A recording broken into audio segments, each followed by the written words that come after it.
Are you ready? Lock and load. Hey! Jon Peckman Podcast, Connecticut Valley School of Music and Dance. I'm a little excited. I'm excited. It's not just the coffee. Come over the bridge, go through one set of lights, pull a Yui, park in the street. You can't miss us. Like and subscribe. If you're on YouTube, tell your friends. Come be on the show. Have your own show. Dave will tell you how. Today we are here. I'm very excited. Mr. Tom T-Bone Stankus is here. He's here. In the house. In the house. Now, okay.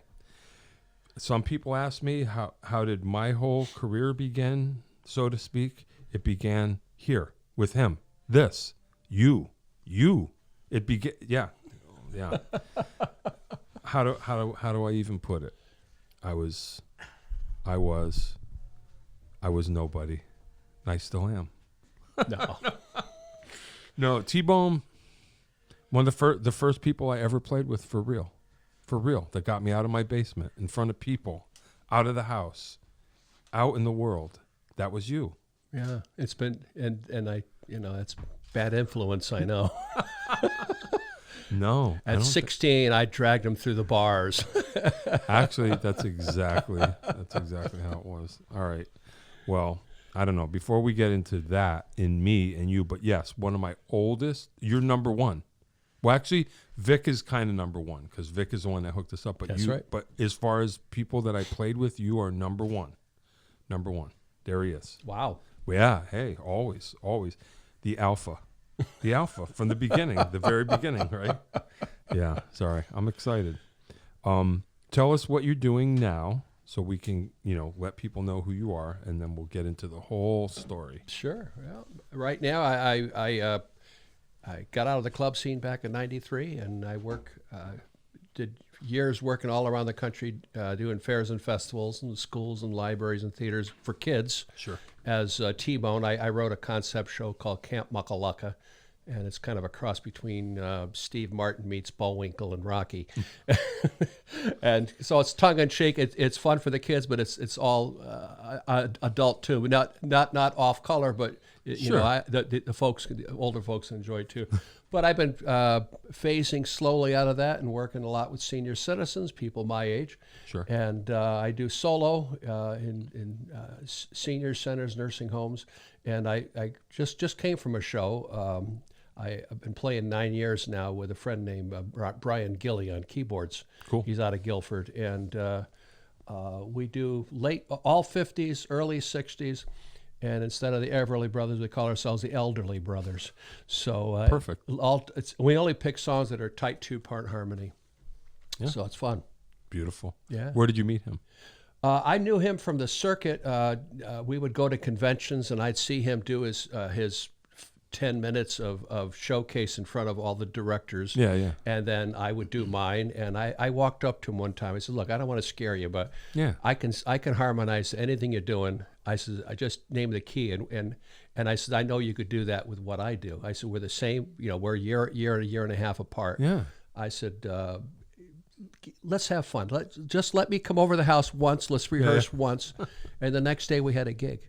Oh, wow. And all we do is laugh. And so our attitude is that we're going to keep doing it till it's not fun. Right. And then we'll shake hands and say, "Hey, it was a good run." That's all. That's cool. Yeah. And 9 years later. Yeah. So it's actually blooming even more now. So. Hey, I know you were telling me that you are busier now than you have ever been. Yeah. That's crazy. I've been doing this over 50 years, and wow. I'm 73, and Wow. I'm working six. My average is 5-6 days a week, sometimes 7, and sometimes 2 shows a day. So it can be.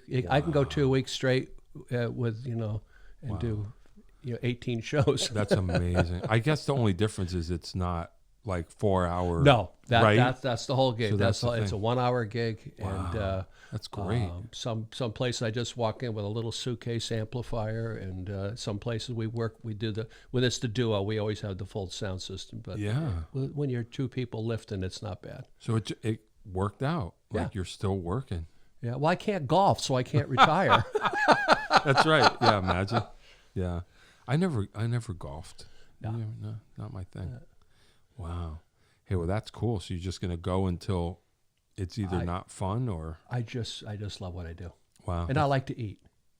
So, who you know, doesn't? when you're a younger musician, you're in the clubs and you're having fun. Sure. And the money And not flows. eating, The money comes in and it goes out. Yeah. And I'm going, well, I didn't save as much as I should have. You know, the house is paid, the cars are paid, but I like to eat. So, I can't retire. My heroes are Bob Hope and George Burns. If they went to the late 90s, why not? You're just going to find out. Let me see how long I can see how do long this. before I fall down and the kids go, look at that T-Bone. He's so funny. And I'm laying there. Did you see that? Wow. Yeah, look at him. He's making believe he can't breathe. Yeah, look at all that fake. Look at the fake blood. Wow, he really. Can you imagine? Wow. Yeah. Hey, well, that's exciting. So you're still into it. Yeah. Wow. What are some of the songs you do? What's that? Some of the songs. Well, we always like that era. We always start out with "Wake Up, Little Susie." Of course. And we do some Everly Brothers songs. We do some Elvis. Mm-hmm. We do Neil Sedaka. Sure. Carole King. Sure. You know, just all the stuff. Carole King when she was writing for like the Shirelles. Yeah. You know. And just Dion. You know. All that great stuff. All the old stuff. Yeah. Yeah. I believe like 1958. That's the year. Yeah. A lot of stuff. Oh, it was great stuff back great there. stuff. Yeah. Yeah. Killer. So we are Wallingford homeboys, Wallingford, Connecticut. Yeah. Yeah. Grew up there. That's right. You did. Yeah. What was that like? It was great. We had a great music program. This is like Yalesville. Yeah, right? Well, I grew up in Yalesville till I was 12, and then I moved to East Wallingford, out by where Bristol Myers. But Bristol Myers is defunct now, but way out by 91 there, where where 68 crosses 91. I never knew that. And but went to Lyman Hall, and Doc Otto was the music director. Yeah, and I used to hear about pushed him. us, and he was a tough old German. Yeah. And he would get you so mad, like, we did it good. No, you can do it better. Yeah, Then at the end of the concert, the crowd's on their feet, and he'd look at us and smile, not bad. So he really just pushed us. And I'm going, he really got the most out of you. And I tell young kids when they want to start out with, hey, I want to rock and roll like you do. What do I do? I said, well, join your glee club at school. Or you got a choir at church. Why would we do that? I says to learn how to harmonize, to learn how to bounce off of other musicians. Sure. I said, you just don't get up on stage and do it. Interesting. And that plus we also had all the musical plays we did. Yep. So we're always doing musical theater. So that's where the Ham came out. Yeah. And, that's wild. Yeah. How did you get into music in the first place? Were your parents musical? I knew your parents, but how did that all? It just happened. Mom always had the '78 Victrola record player cranking, and she put on show tunes. When I was a little toddler, she said, "Sing, dance, Tommy." And my father was always singing in the car. The old bomber. Every Saturday we go fishing, and he thought he was Bing Crosby. Go ba ba ba ba. Sure. Ba ba. He ba ba boomed everything. I knew all these melodies. I just didn't know the words till years later. So no, and there was always a song in the family. They weren't musicians, but they loved and they encouraged me and surrounded me with music. So that's cool. And you have brothers and sisters? I don't remember. No, I had a brother, Mike. He passed about 5 years ago. Oh wow, sorry. No, it's okay. But and. So was he musical? Well, no one. You're the only one. No. He was. Wow. He was. He was inventing weapons for the Marine Corps. He was an engineer. Wow. So he could do all these technical things. Yeah. And I get in front of a computer. I'm always afraid I'm going to push the wrong button and it's going to start smoking. So I can get up in front of 1,000 people and be totally comfortable, but it's just everybody's got everyone's we're complete opposites. Yeah. So he had the brains and I just had the emotions to go with music. So that's okay. I guess everybody gets something. Yeah. What was the bug? Like what set you off and you thought, hey, I want to actually do this for real? Was it one thing that you can recall? No, it was always an urge, When I was 16, I worked for 4 years as an usher at the Oakdale Theater. Yeah, sure. So I worked a day job mowing lawns or whatever in the factory, and then I'd work at night, you may be making $75, 75 cents an hour. Yeah, yeah. But I got to see the Doors, the Who, Yeah. you know, all the rock bands, the Byrds, everyone who came through the Oakdale. Yeah. We saw them all. Yeah, yeah. And I just, we also had a coffee house at the Episcopal Church in Wallingford. It was called the Kirk. Right. And it was in the basement. Yeah. And the fella up the street. This is on Main Street. Yeah. Okay. Yeah, right next to the old Kaplan's Market. I'm throwing this out there for my mom when Yeah. we watch this. Hey. We talked about this. Hey, Mama. Hey. We talked about this. That basement, it used to, my mom used to take me there. It was called GFS. It was like a brownies type of scenario, like a Girl Scouts thing. Yeah. And I used to hang out at GFS in that very basement. Yeah. Anyway, just throwing that out there. Well, good to see you in men's clothing. Well, yeah, for a change, yeah. Oh, it was great. I was hanging out with all the girls. It was Whoops, awesome. I'm not politically correct. Yeah, it's all right. Yeah, but GFS, yeah, shout out. Yeah, Wallingford, Main Street. Anyway, go ahead. But no, but there, you know, there we got, it was a coffee house. That was the main thing. So every Friday and Saturday night, we got to go, and we woodshed all week trying to learn one or two songs, Simon and Garfunkel, Yeah, or yeah. Peter, Paul, and Mary, and then get up and do our one or two songs in front of, 30, 40 kids. And the Bug, that's where the Bug, I think, took off. And I was playing with a good friend of mine, Horace Williams. Hey. And we were doing a lot of Simon and Garfunkel, things like that. Yeah. And remember, Danny La Rosa came here. Yeah. Danny would come from Meriden, and he'd play some songs. So we got to know the Meriden crowd too. Yeah. But I think Cool. that's where we learned cool. how to do that. And then I started a high school band. Instead of the Birds, we call ourselves the Seagulls. Yeah, sure. Why not? Reasonable. That's funny. The Seagulls. Yeah, that's cool. Why guitar? Was it guitar at first? yeah. Hey, girls like guitar players, Right. Yeah. You You know. weren't going to play bass. Well, don't you think like nobody plays bass? They just end up on bass. At least then, right? You know what I mean? Like someone's got to play bass. How about you? And then you're a guitar player and you end up on bass. Well, that's kind of what Paul McCartney. Right, Paul that's what I'm McCartney was a guitar saying. player, Right, and of they course. said, we need a bass player. You're going to be the bass player. Yeah. Okay. Yeah, Milton Call lived across the street, and we were all in the garage band, the Seagulls, together. And I played guitar. Horace played lead. I played rhythm. And they said, can you play bass? He says, okay. Yeah. So he right. took his Silvertone guitar and put a new nut on it. Instead of 6 strings, it was 4 strings, and he became a bass player. Why not? And then he turned out to be a really good bass player. Hey. He went off with 21st Century Express. And, Hey, who is this? Milton Call. Okay. Yeah. All right, yeah. That's cool. Great player. Yeah.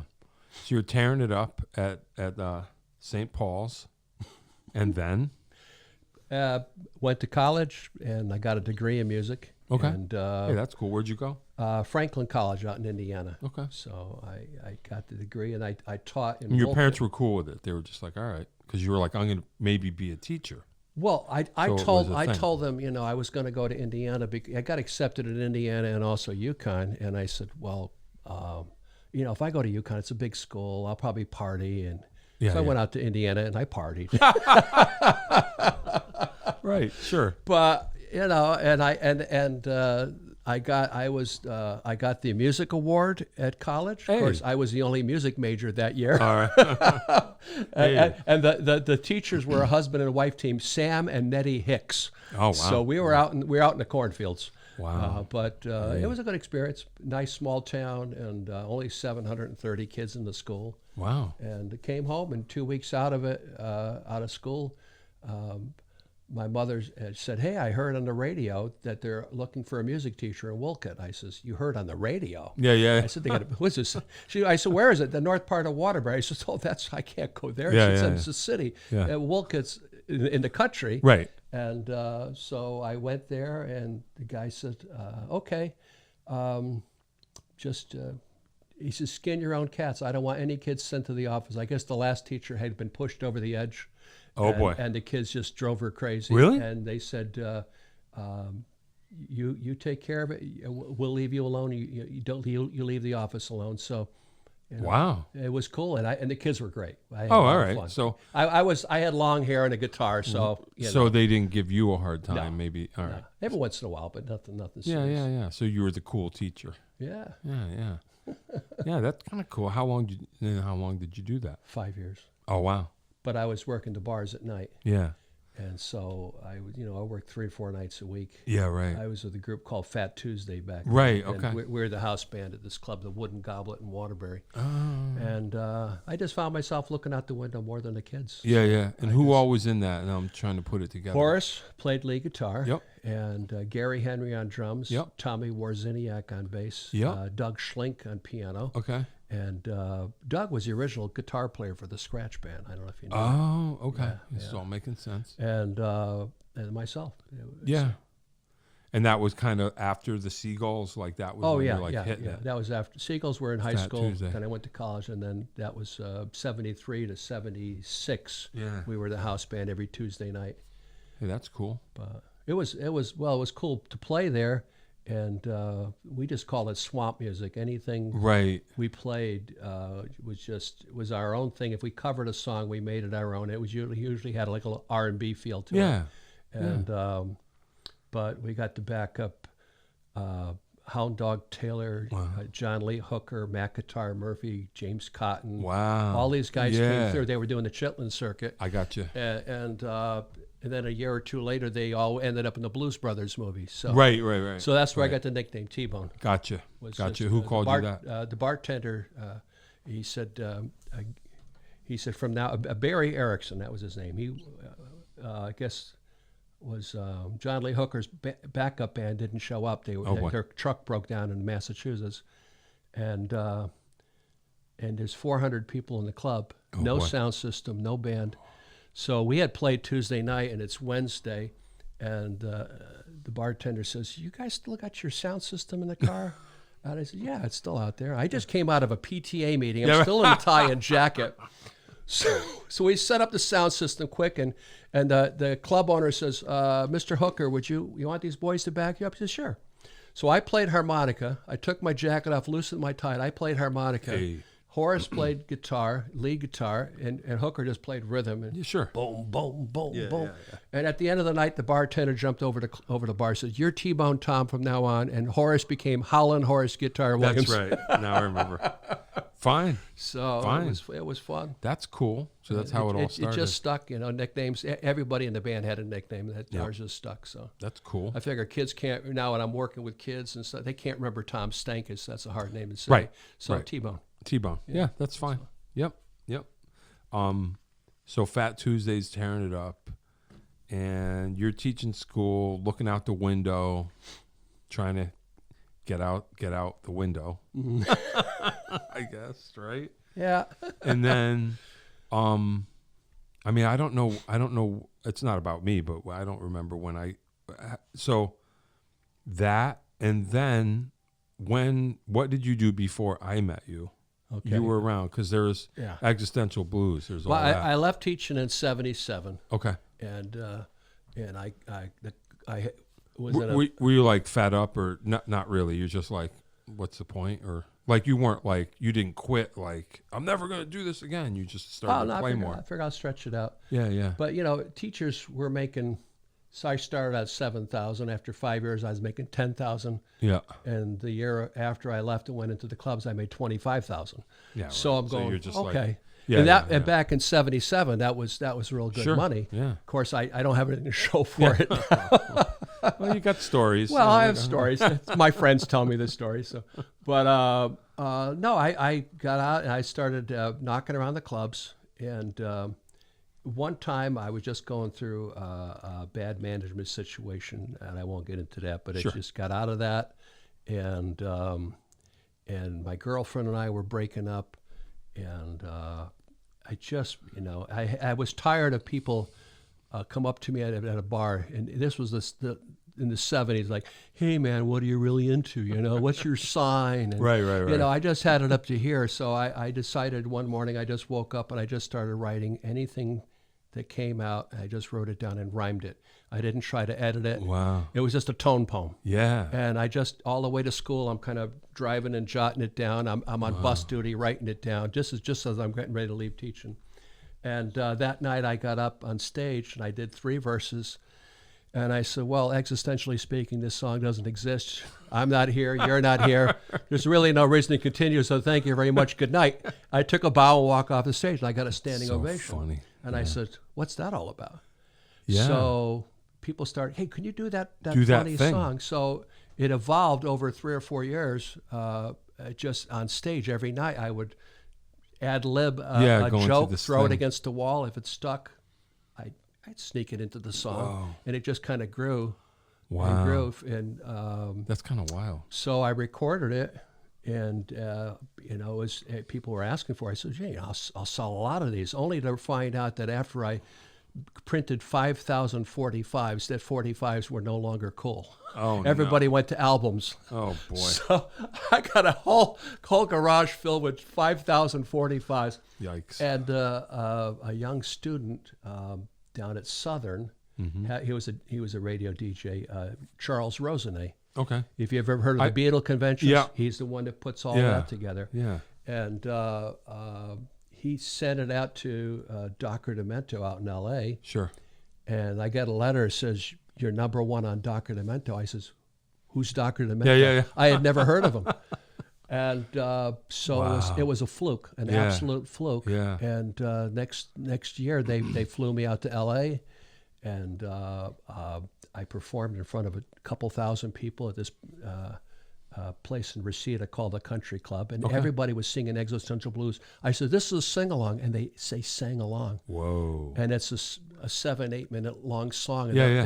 and it's fast, and they're doing it. I'm going, this is sick. Wow. Just because of Dr. Demento. Just because playing of Dr. Demento. it. And he thought it was hilarious. So That's so I funny. did that, and because of that, I was able to have street creds. We didn't have, this is before internet, so you had radio airplay. Oh, you're the guy from the radio from that, So I could go to a college, I got you. and that opened the door to do tours. So instead of just being Connecticut, I was going up and down the East Coast doing shows in colleges. Hey, that's cool. And then I met you. Yeah, right. Yeah, that's kind of so. But you weren't like a comedy act, but you were like Existential Blues was part of it. Well, that's just it. It was. I never. You didn't go like full blown like I'm just going to do comedy. Well, songs. I never thought about it. I thought I just did it as an off the cuff. And people goof. were happy to just as long as you did Existential Blues in the set, they were like, Yeah, good. but I was doing a lot of other I was doing The Who. Yeah, I was doing rock and roll. I was doing James Taylor, Cat Stevens. Yeah. I was all over the map. Yeah. And I would never try to do a song like the record. I was never that good a musician on the guitar, so my own style was more rhythmic. Yeah. And so I developed that niche.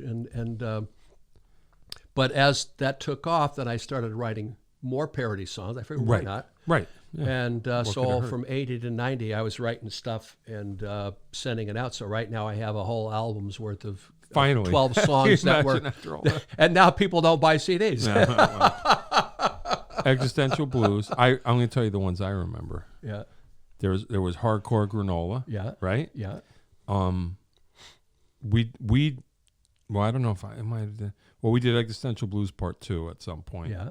There was the country version of Purple Rain. Remember that? Purple Rain, Yeah. Purple Yeah. Rain, yeah. What else? Working at the Kmart manager. That's Trading right. Blues. That's right. Yeah. Yep. Oh man, that. I think that was the first time I ever made it onto wax. We did that Yeah. at Vic's. That was Yeah. the first big session. I was like, oh boy, here we go. And then you and I did a thing when you were Buzzy Neon. Yep. Your other alter That's right. ego. Yeah. We did a thing where we switched vocals. Oh, that's right. I sang the first vocal. That's right. And then the second verse you sang. Yep. And I did a song called "I Am the Invisible Man." That's right. And Yep. it was kind of a takeoff on the Who type of thing. Yeah. And That's funny. that was tongue in cheek. So Yeah, that's cool. then I wrote a few others after our group Yeah. figured out. Yeah. Yeah. And you were out there. I remember when. All right. So, Vic Stephens. If people don't know, they should know. They probably do. If you're in Connecticut, you do.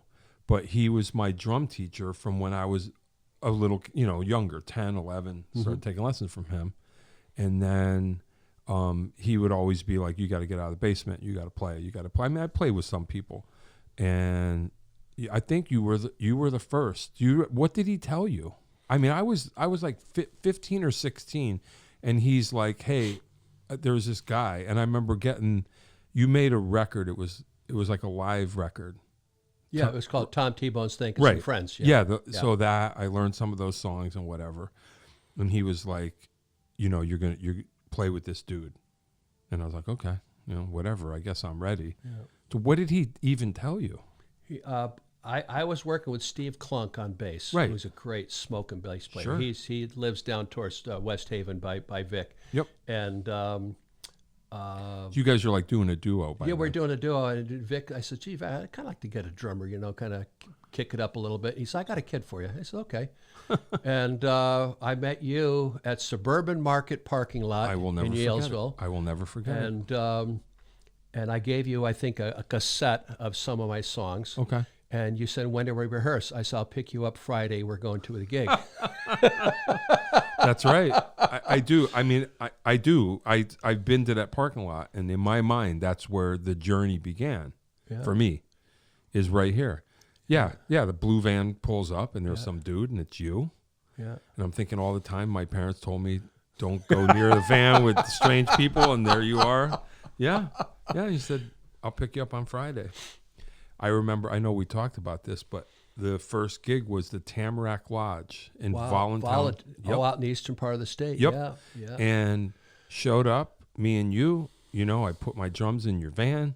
We went out there, and I remember two things. I learned that you always I didn't bring a rug. I don't know if you remember that, but I set my drums up, and they were just sliding all over the place because I never took my drums out. So I was like, I got to have a rug for next time. And Steve was late, and I never met him.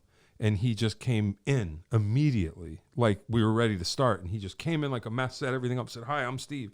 And off we went. Yeah. And I had no idea about anything at all. My attitude was, because when it comes to rock and roll or whatever, I'm a basic rhythm guitar, 3 chords, flog it. Sure. And Chuck Berry was my hero. Yeah. So I remember Chuck Berry, one of his lines was, and I used it with you, watch my knee and my leg. When I throw my leg out and I come down, that's the on beat. Boom. Yep. That's where we start. When I'm ready to stop, I put my foot up and bring it down, stop. Yep. And then Steve taught you, as we worked together, you and Steve were the rhythm section. So you would, really, he taught you hand in glove, like play in the pocket. Oh yeah. Keep it simple, and your big drum set got smaller and smaller. Yep. So it was a snare, I think maybe one tom, and a kick drum and a one hi hat. Yep. And that was it. Yeah. No, that's exactly and you smoked on it.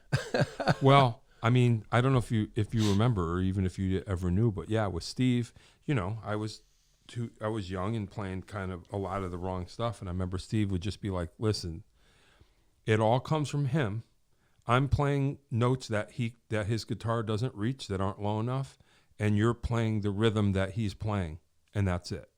So just watch him, and that's where it comes from." And that was it. Yeah. And I was like, okay, I get it. Like play together, just let you do your thing, and then support. And that actually helped me, speaking from whatever, but that attitude helped me even still to this day, because when I play, I focus on the singer.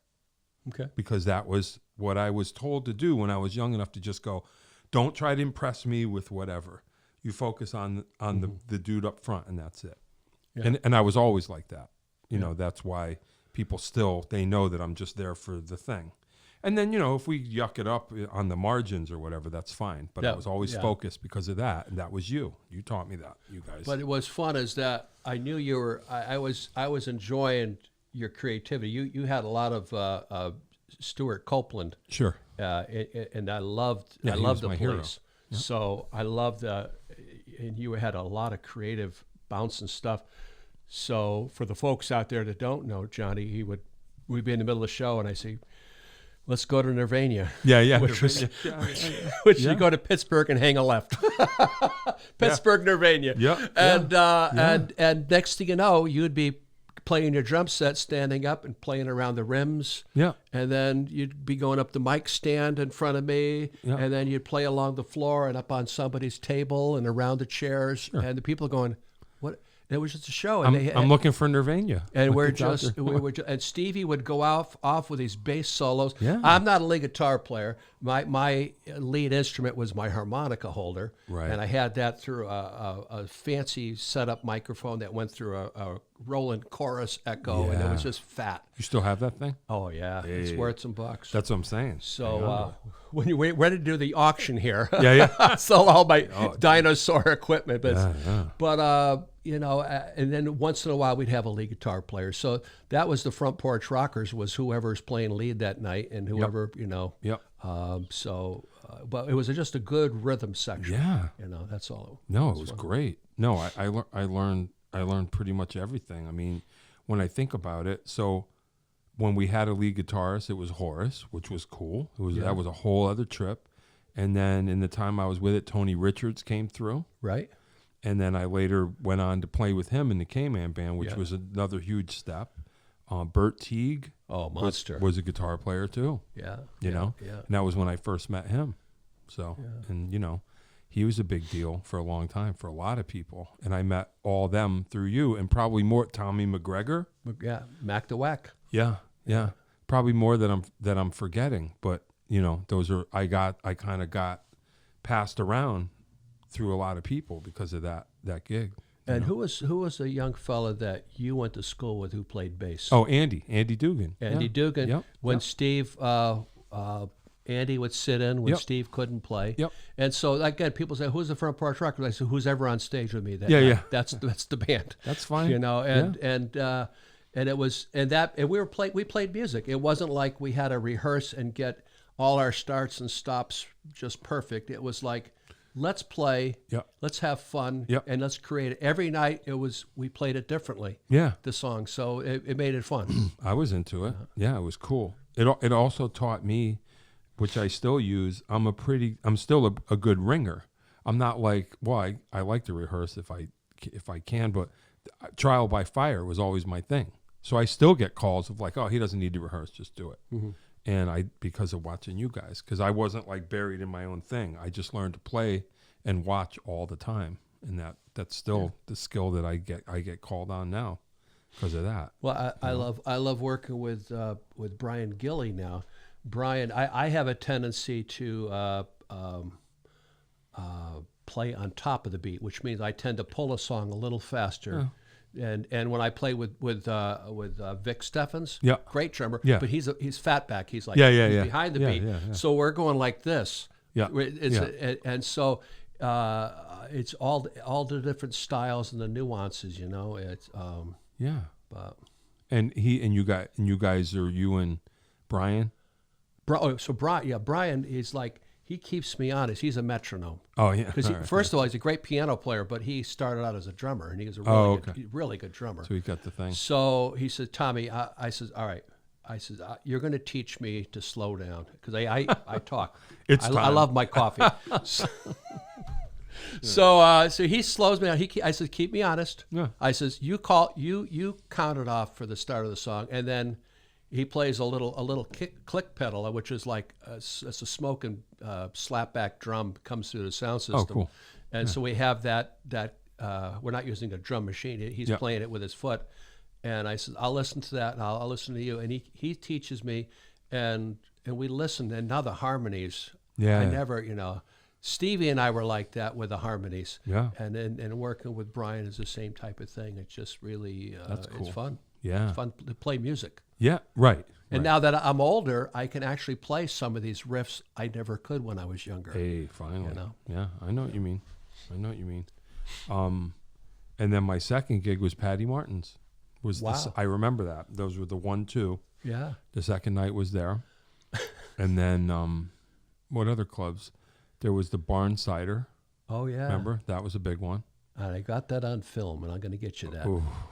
Yeah, okay. We had some fun. We had some good nights. I'd be curious to see that. No, it's good. And then some of the other ones, we used to play Mad Murphy's. There was a run every Sunday. Wow. In Hartford. And that I was still in high school. So my parents were like, you got to keep up with your schoolwork. Oh, okay.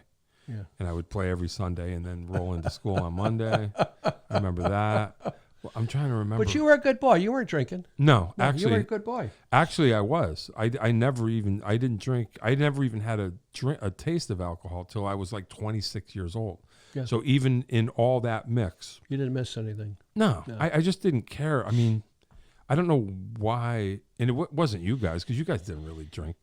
But would see the behavior, and I just was like, I don't have anything to do with this. People are acting like jackasses. So I never drank. I just wasn't into it. So I guess the things that my parents were afraid was going to happen out there never really happened. Not really. I mean, it might have been an incident here or there or whatever, but it wasn't like I joined a circus and came back, Well, I mean, you guys were good. You were cool. You looked out for me. It wasn't like you're on your own. No, you guys, Steve. remember and I when you took care of adopted me? and we adopted you. That's right.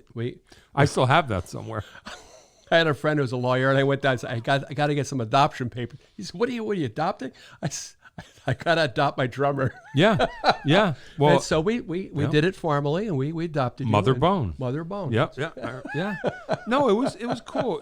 Yeah, it's funny because now, as an adult, of course my mom's going to watch this, but she's like, they looked out for you, didn't they? And I'm like, yeah, of course they did. No. Yeah, you guys, I mean, you were old enough that you were responsible. Yeah. I was a kid. And we had to sign a thing that you were my guardian. I mean, like legit. Do you remember that? Like in case we got raided, that you were like, I do remember that. Was that at a club we had to sign it? No, maybe, or just there was some sort of something or other like that you would take responsibility. Yeah. I would never do that now. No, you never. Knowing you. I remember we were at Tavern near the Green in Watertown. Watertown, yeah. And we got raided. And you were like, go right out the back door. I went right out the back door and hung out in the parking lot till they were gone and came back in to finish the gig. I don't remember that. I remember that. Wow. You were like, I think you might have said, I forgot the paper. And you were like, you go out the back door. And I went right out the back till they got finished checking everyone's ID. Then you're like, okay, we got to play again. And I came back in. So funny. Man. Yeah. I remember the days when we were playing with Fat Tuesday, and the local union in Waterbury would want to walk in and show us your union card. Sure. So, and also ASCAP and BMI would walk in and say to the club owner, they're playing cover tunes, Yep. So that's still a thing. We had this thing that the bartender would, he'd give us a sign. And you say this is an original, and then we just jam. We're just a jazz jam band. Yeah. 1 minute we're playing. And then when the Twist guy and left, Shout, we go back to doing the Stones. Yeah. No, it's a jam session. Yeah. That's cool. Yeah, no, that happens. Yeah, that's funny. Yeah, that still happens. I'm now remembering. You probably don't remember any of this, but so when we used to play Patty Martin's, we were like right inside this is in Vernon. I don't know what it is now, but we were kind of right inside the door. Yeah. And there was a door, and then there was a few stairs, and there was a landing, and then another few stairs, and then it was a parking lot. Yeah. And we were playing there, and you were up front singing, and somebody came up and was hassling you.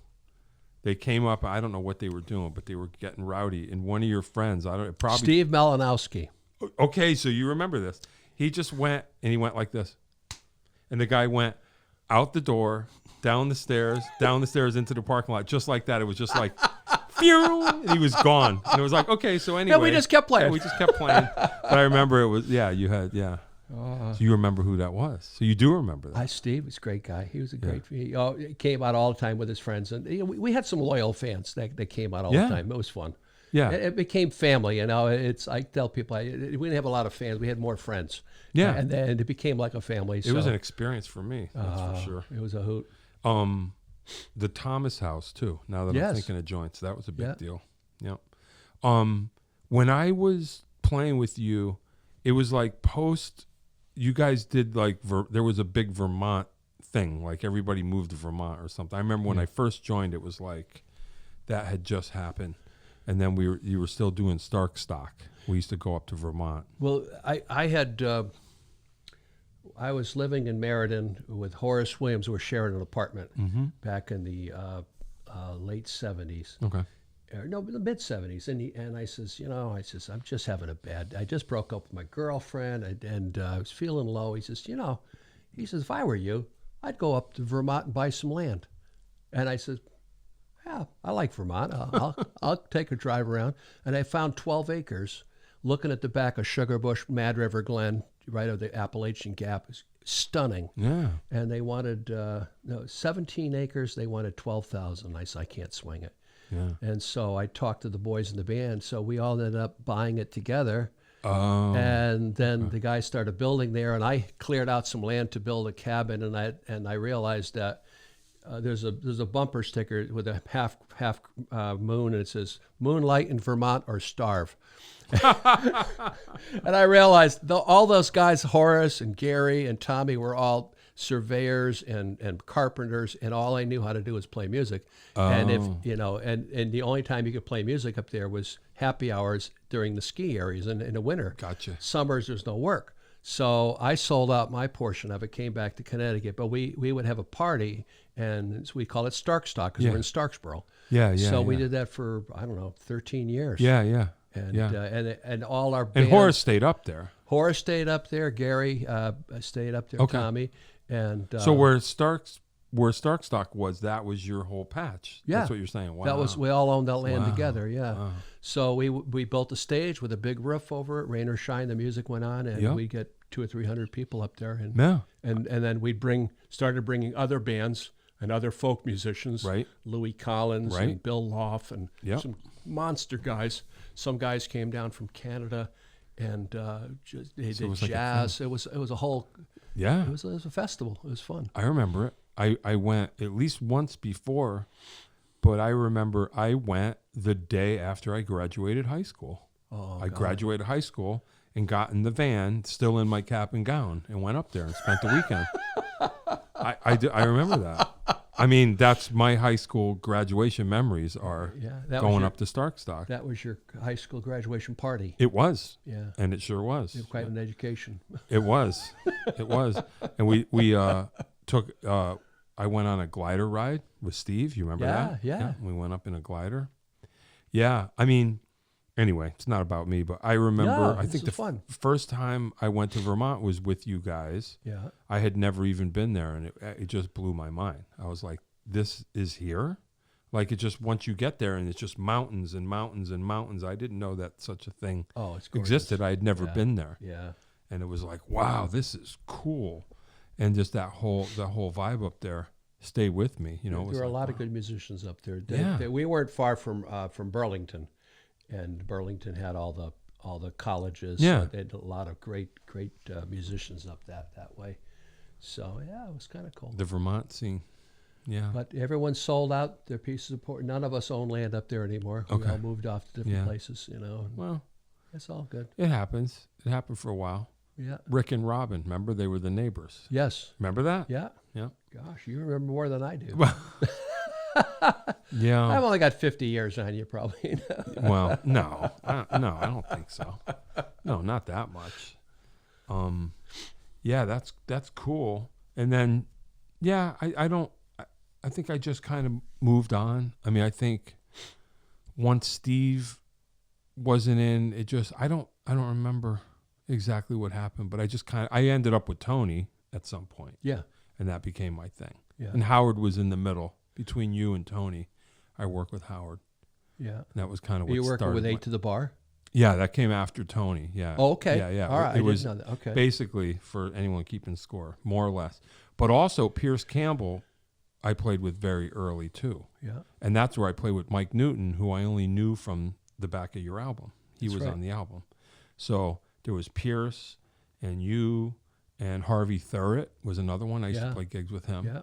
And then that became later Howard. And then from Howard, I went to Tony, and then Tony 8 to the Bar. Wow. And the rest is history, or whatever. But that's how it all went. Yeah. Yeah, it's. I was talking with Dave, the owner of this place, and talking about how there's a lot of good music came out. People, sometimes you had to leave the state. Yeah. To like G.E. Smith Scratch Band, you know. Right. He was just a local boy, you know, and knocking around. And they were a great band, and when he went down to New York, he struck it, you know. Mickey Curry, Mickey with Brian Adams, mm-hmm. and then of course I just watched your video here with Jeff Pivar, right? Monster player, yeah, sure. Gosh, that guy can play strong melodies. Yeah, so, a lot of good music. And then John, Bolton. Oh yeah, Michael Bolton. Michael Bolton. Yeah. He was Michael Bolton. Yeah, right. Shortened his name. Right. But I would see him at Hungry Charlie's. That became Toads in New Haven. I was playing down Hungry Charlie's. Imagine and that. then it became Toads. And I played down there. I played with Weird Al and with Dr. Demento. We did a crazy comedy thing. Yeah, yeah. But he was down there doing his Ray Charles thing. Yeah, and, right. And he had girl background singers, and he was doing a soulful thing before he went to L.A. and wore spandex. Yeah, right. Yeah, that was before my time. Actually, Orrin just passed away. Did you know Orrin? I work with his brother Orrin. Oh, really? Michael's brother Orrin a lot. He was a didn't know his brother, sweet no. guy. Really sad. He just passed away. I'm not going to run into him anymore. It's sad. I was like, oh man, what a drag. He was a real sweet guy. Yeah. Yeah. We have. Is there anything that we missed? We're getting semi close to the end. I just want to make sure there's nothing that you want to talk about that we didn't before I ask my wrap up questions. No, I just Still doing it. well, I'm doing this, and then I work 3 times a week at church. Hey. I'm a song leader at Calvary Baptist up in Waterbury, and so Wednesday night I played the Wednesday week service. I play guitar, and the pastor Scott is my childhood friend since we were 5 years old in Yalesville. Oh wow. So he'll do the Full sermon. circle. I'll do the music. I take old hymns and do them bluegrass or kind of jazz them up or do. I love black gospel. Sure. I do a lot of Andre Crouch and the Disciples, stuff like that, and. I look at him and say, "Hey, we're still playing in the sandbox together." You know? Can you imagine? That's great. Yeah. No, that's what it's all It's about. fun. It's fun. So it's always changing hats. Why not? Yeah. Why not? Yeah, that's pretty amazing. Yeah, I mean that's what it's all about, right? I mean, still doing it, still into it. I just people say, when are you gonna stop? I says, Why? Yeah. You know, if I had run-ins with my health, over the years, my heart and stuff, but trying to straighten all that out. And, Sure. That's just part of the old jalopy starts to need new parts. That's what they say. Yeah, I don't know. I'm just about at the. I did. I played. No, I shouldn't throw everybody under the bus, but I'm not quite there yet. Yeah. And I did a gig this weekend with most people that are older than me, maybe 10 years older than me. Yeah. And we're sitting in the dressing room and it's just like everybody's just talking about everything that's wrong with them. Or, one time I'm just kind of like, I'm going to get out of this room. I don't want to be in here. I feel like I'm in the bubble. Like I could feel it. Like I feel things. But I'm hanging in there. Like I don't have any stories. I have no surgery. But no, it will happen. It won't. And you'll say, "I've arrived." Yeah, yeah. Right. I always wondered. I would look at my friend. We're doing a garage band. We're playing, and our parents are in the backyard talking and about the aches and pains, and they're talking about in minutia what they had for lunch at this restaurant. Well, the toast was a little burnt. I'll never be like that. And I'll never be like that. And then you find out that you talk about, well, I had a great meal. Have you checked out this restaurant? And then you get into like, oh no. And then you go into, but how's your knee? Oh, I'm going in for knee surgery next week, and I am. And all this stuff, and you realize, and we look at each other and start laughing. And go, we've become them. But that, I got to tell you, I'm not trying to get too philosophical. I was talking with my old man, and I always. I know you love to read that book, Tuesdays with Maury. Oh, yeah. Sure. Great book. Yeah. I had Wednesdays with Pop. Yeah, and I'd come over every Wednesday afternoon, take him out to his favorite diner, hang out. Yeah. And then I'd come home and I'd turn on the tape recorder and we talked about that's great. him growing up on the farm. He was born in 1916. Right. Growing up on the farm. He was in the Marine Corps in Guadalcanal. And I've got Oh, that's great. arsenals of stuff. So my boy Johnny, who only knew Grandpa 1 year, will always have that. Wow. But when he was talking about something he did when he said, I was 15 years old, and one Halloween we went over tipping over outhouses. Yeah, right. And he said, we tipped one over and the farmer's wife was still in it. She's screaming. The shotguns are going off over our heads. He just tried to scare us away. And he was laughing. And I saw the twinkle in his eye. And he says, he's 87 years old and he's there. Yeah, that kid is And there. I realized that this shell that we have is just it just gets old, but the soul inside is eternally youthful. It's still the kid tipping over that's the why, outhouse. so it's Yeah, I'm still a kid. That's well, that's all right. That's okay. You know, I mean, it was that's fine by me. But yeah, I don't want to be in that room though.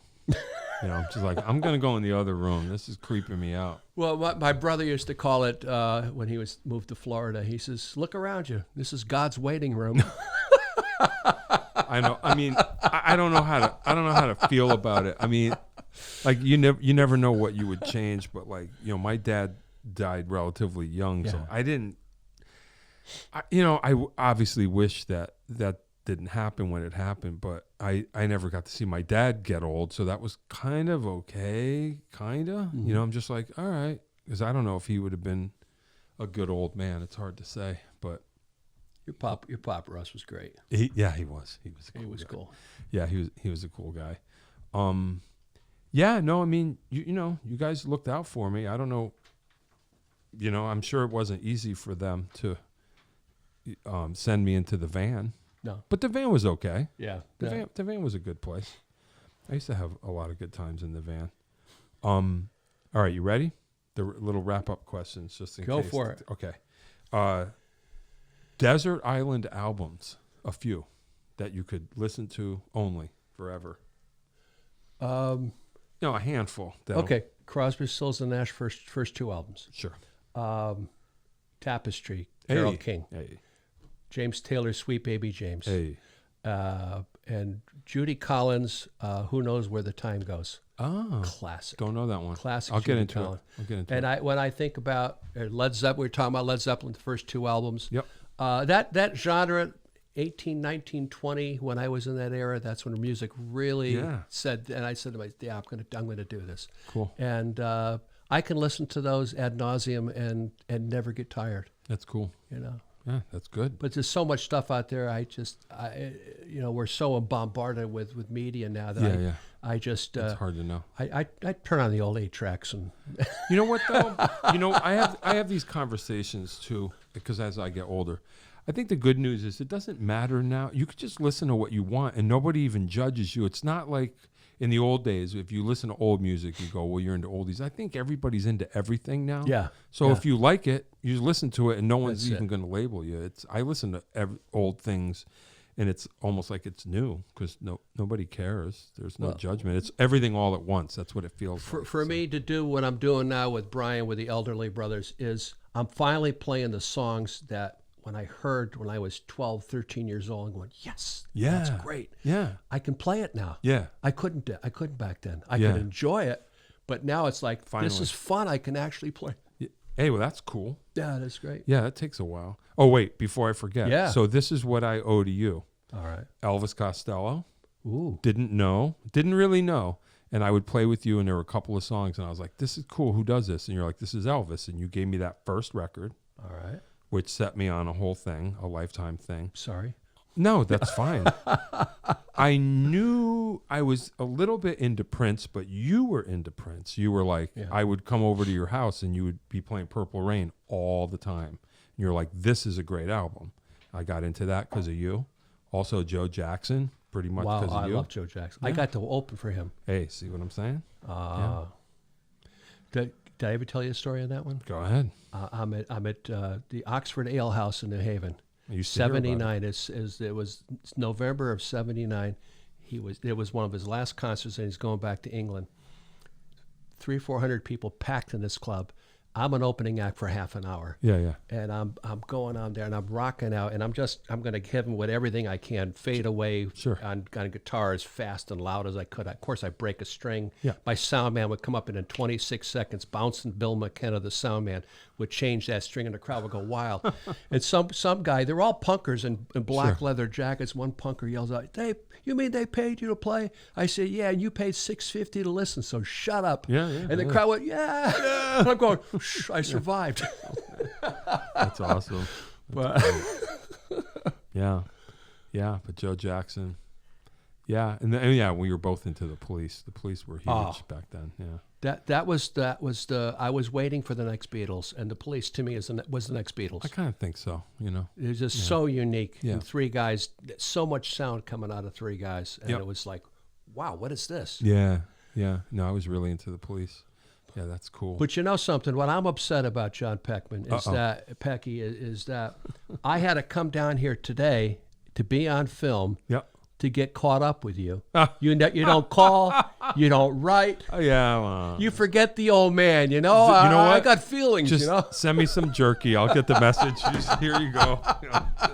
You know, you're right. You're right. Well, you know, I usually, I know. Well, that's all right. We'll fix it from now on. This is a new beginning. There you go. Are you ready? Desert island food.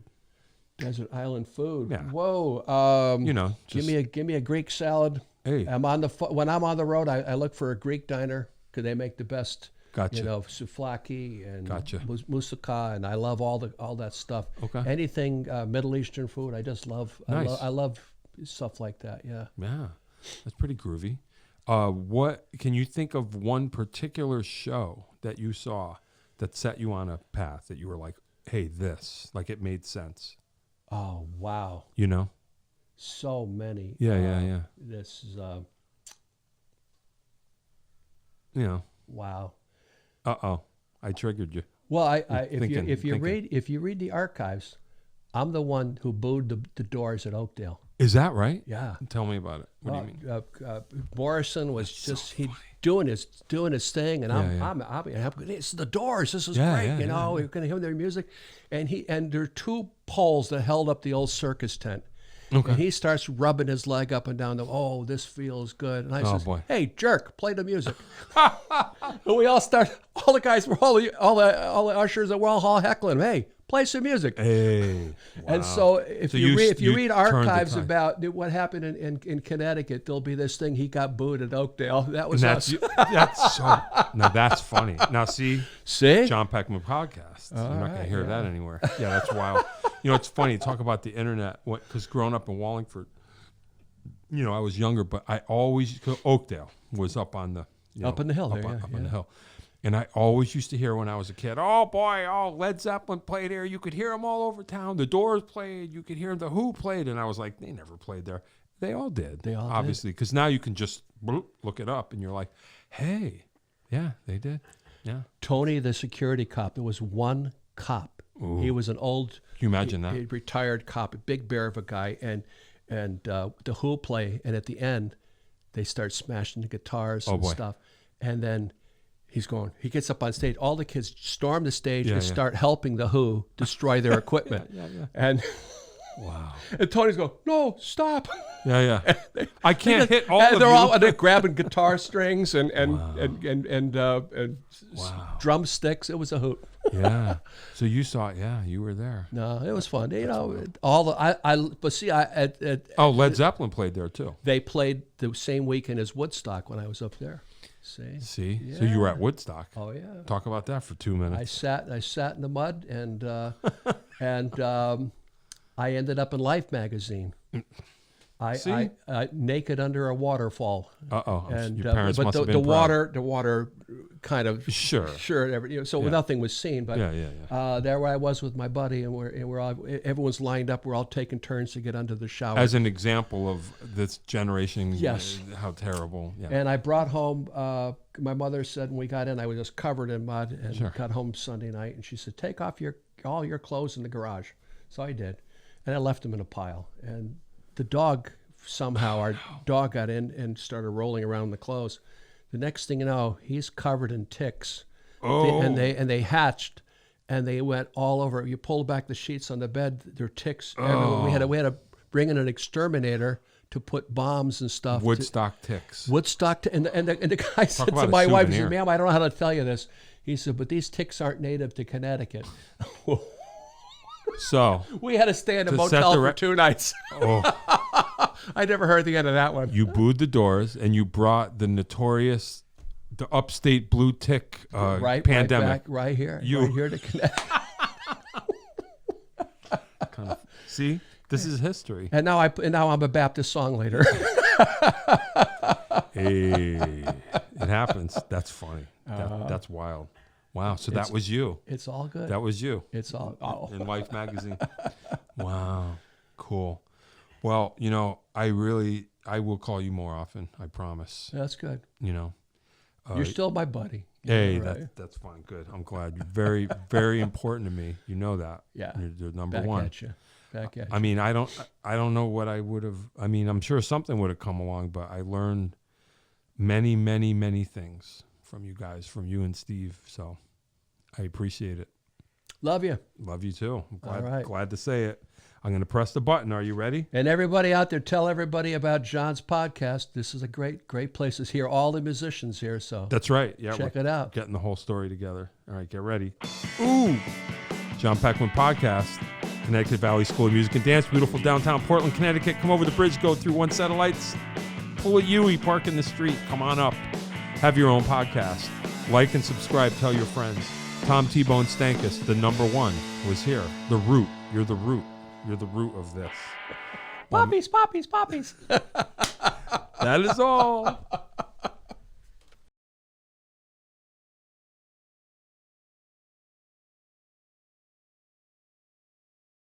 If you'd like to start your own podcast, give us a call at Connecticut Valley School of Music and Dance.